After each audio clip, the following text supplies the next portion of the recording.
Prime Minister Raila Odinga yet again plunged into the debate that is the date when the Kenyan electorate will go to the polls. On January 13th this year, the High Court's Constitutional Division, in its advisory opinion, asserted that the first general election under the new constitution shall be held if the two principals agree in writing to dissolve the coalition government. Alternatively, Kenyans will go to the polls 60 days after the expiry of the 10th Parliament's 5-year term, which translates to March next year, a situation that has triggered anxiety among Kenyans with no clarity on the exact date of the next general election. I know that elections will be held when they will be held. What is clear to me is that they're going to be held either this year or next year, but preferably later this year. So this will depend on the consultations and the circumstances later in the year.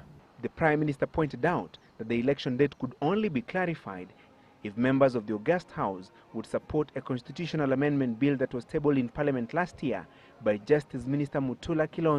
The bill seeks to amend the constitution and permanently change the election date from August to December every 5 years. The bill requires the support of at least 148 members of Parliament to sail through.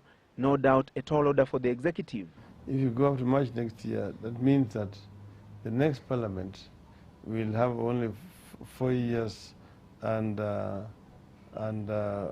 5 months life, because the next elections will have to be held in August. However, some lawmakers have insisted that the life of the 10th Parliament is protected in the transitional provisions of the Constitution.